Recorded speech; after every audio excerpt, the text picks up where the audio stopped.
ఇప్పుడు ఇది సమస్య ఎక్కడ ఉందంటే first public distribution system rice నిజంగా బిలో పవర్టీ లైన్లో ఉన్న వాళ్ళకి కనీసం వాళ్ళకి అవసరానికి తిండి కానీ ఇవన్నీ అందించడం బియ్యం.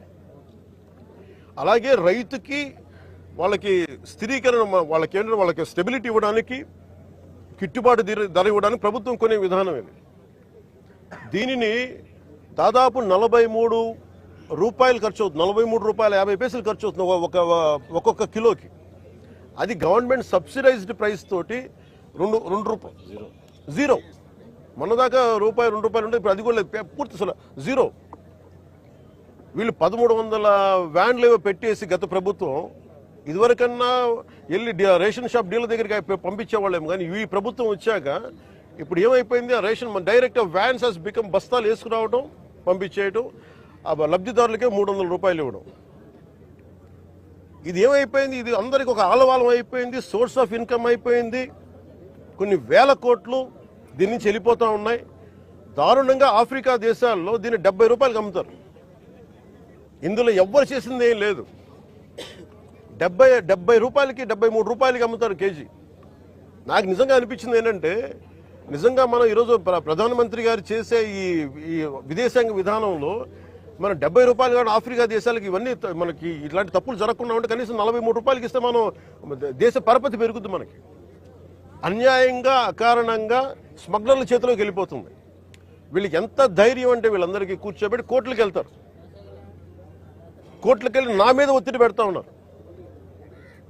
నా మీద కూర్చోబెట్టి మీరేం చేయలేరు ఇట్లా మాట్లాడుతున్నారు నాతోటి. నేను ఈరోజు ఇందాకే చెప్పాను, ఫస్ట్ దీనికి సంబంధిత పోర్ట్ ఎవరు, సిఇఓ ఎవరు, ఈ స్టేక్ హోల్డర్స్ ఎవరు, వాళ్ళకి నోటీసులు పంపించండి. వాళ్ళకి ఆ షిప్ని సీజ్ చేయండి. నేను I want right a letter to home ministry. Amit Shah గారు లెటర్ రాద్దాం అనుకున్నాను. ఇది మోస్ట్ వల్నరబుల్ పోర్ట్. ఇది మ్యారిటైమ్ సెక్యూరిటీకి, నేషనల్ సెక్యూరిటీకి చాలా ఇబ్బందిగా ఉంది. ఇక్కడ కీ ఇన్స్టాలేషన్స్ ఉన్నాయి. ఇక్కడ ఓఎన్జీసీ గ్యాస్ నిక్షేపాలు చాలా కీ ఇన్స్టాలేషన్స్ ఉన్నాయి. తూర్పుగోదావరి జిల్లా అంతా, ఉమ్మడి తూర్పుగోదావరి జిల్లా అంతా కేజీ బేసిన్ ఉంది. ఒకప్పుడు ఉగ్రవాదులు మనం కూర్చోబెట్టి బాంబేలో పెద్ద నగరాల్లోకి రావాల్సిన అవసరం ఏం లేదు.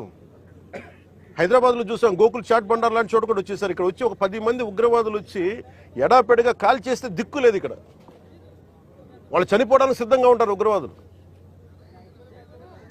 25,000 టన్నుల 25,000 కిలోల హెరాయిన్ ఆంధ్రప్రదేశ్లో వైజాగ్ పోర్టులో దొరికింది. That shows the vulnerability. అలాగే మనకి అర్షి ట్రేడింగ్ కంపెనీ అని చెప్పి అది ఇక్కడ విజయవాడలో ఉన్నది, అటు వెళ్ళిపోయింది. అలాగే నా దృష్టికి 2 పేర్లు వచ్చింది. ఒకటి అలీషా అనే పేరు చాలా పదే వినిపిస్తూ ఉంది. నాకు అర్థం కాదు ఎవరు అలీషా, ఎవరు అని. అలాగే ఇందాక చూస్తే దాదాపు 16 కంపెనీలు ఉన్నాయి. ఇందాక మనకి కొండబాబు గారు కూడా నేను ఒకటే చెప్తా ఉన్నాను, మనోహర్ గారికి కానీ సుధీర్ గారికి కానీ మేమందరం కూర్చోబెట్టి ఇందాక మనం బోట్లు వెళ్తాం మాట్లాడుకున్నట్టు, it is not about one individual. Smuggling అలవాటు అయిన వాళ్ళు, క్రిమినల్ యాక్టివిటీస్కి అలవాలం అయిపోతే tomorrow it will be RDX, tomorrow it will be weapons, tomorrow it will pose as a great threat for national security. చేతులు గాలేక ఆకులు పట్టుకున్నట్టు ఉంటుంది. బాంబే కూడా రిపీటెడ్గా అధికారులు ఇలా వదిలేశారు. ఆర్డిఎక్స్ లారీలు బస్తాలు వ్యాన్లు వచ్చేసి వెళ్ళిపోయినాయి. ఎంత కుదిపేసిందో తెలుసు మాకు. సో అందుకని ఇలాంటి ఇంకా ఆగాలి, ఇలాంటివి చెప్పాలనేది నేను ముఖ్యమంత్రి గారి దృష్టికి ఆల్రెడీ చెప్పాను నేను. సో మేము ఆ క్రమంలోనే ముఖ్యమంత్రి గారి ఆదేశాల మేరకు మేము కూర్చోబెట్టి క్యాబినెట్ మీటింగ్స్లో మేము కూర్చొని మాట్లాడుతున్నాం. దీన్ని చాలా కఠినమైన చర్యలు తీసుకోవాలి. అలాగే పీడీ యాక్ట్ పెట్టాలని పెట్టుకున్నాం. మొన్నదాకా ల్యాండ్ గ్రాబింగ్ యాక్ట్లో సివిల్ సప్లైస్తో కూడా రిపీటెడ్ అఫెండర్స్కి దీన్ని పీడీ యాక్ట్ పెట్టాలని చెప్పి మనోహర్ గారు మా రోజు క్యాబినెట్ మీటింగ్లో పెడితే ఇప్పుడు అది కూడా జరిగింది. గవర్నర్ గారి దగ్గరికి వెళ్ళాలి ఆ బిల్లు. తర్వాత మన ప్రెసిడెంట్ గారు అంగీకారం తెలియజేయాలి దానికి. ఈ లోపు అవన్నీ వచ్చిన తర్వాత చేద్దాం అనుకునే లోపు ఇప్పుడు చూస్తే ఇంత మొత్తంలో పట్టుబడ్డప్పుడు మాకు ఖచ్చితంగా దీన్ని ప్రజల దృష్టికి తీసుకెళ్లాలి దీన్ని. ఎందుకంటే ఒకవైపు ఫీజు రీఎంబర్స్మెంట్కి డబ్బులు లేవు, పథకాలకి చేయడానికి కింద మీద పడుతున్నాం, రోడ్లు గుంతలు పూడ్చడానికి డబ్బులు లేవు. కానీ వీళ్ళ దగ్గర మటుకు 1000 కోట్లు ప్రభుత్వం కష్టంతో మీ అందరి ట్యాక్సులతోటి, ప్రజలందరి ట్యాక్సులతోటి కొన్న డబ్బులతో ఇచ్చిన ట్యాక్సులతోటి డబ్బులు తీసుకొని మనం బియ్యం కొంటే ఆ బియ్యం తీసుకెళ్లి రూపాయి పెట్టుబడి లేకుండా 1000 కోట్లు సంపాదిస్తా ఉన్నారు. There should be a major crack down on this.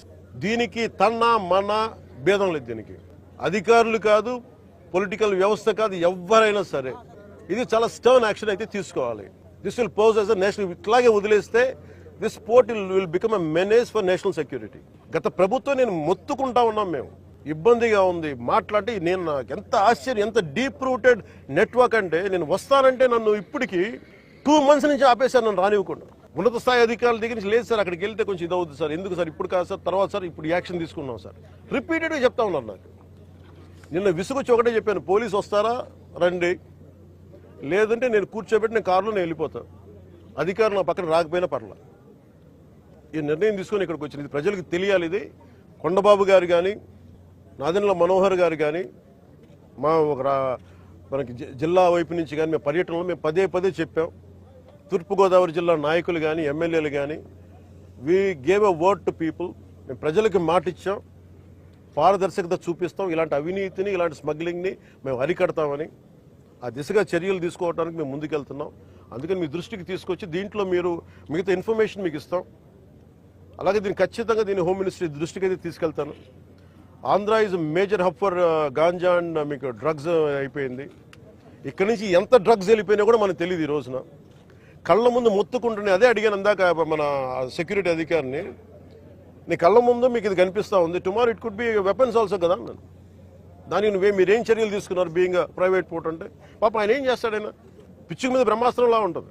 ఎవరి మీద వేటేయాలి? దీనికి కీలకమైన వ్యక్తులు ఎవరు, దీని వెనక ఎవరు కాపాడుతున్నారు వీళ్ళని, ఏ స్థాయి వ్యక్తులు కాపాడుతున్నారు, ఇవన్నీ చూడాలి. గత ప్రభుత్వం ఇప్పుడు ఈ వ్యక్తి కూర్చోబెట్టి చూస్తే మనకి ఏదో మన 16 కంపెనీస్ ఉన్నాయి, వీళ్ళు కోర్టులకు వెళ్తా ఉన్నారు. రైస్ ఎక్స్పోర్ట్ జరగాలి, మీరు ఎనీథింగ్ ఈజ్ పారదర్శకంగా మీరు చేస్తే ఇబ్బంది రాదు.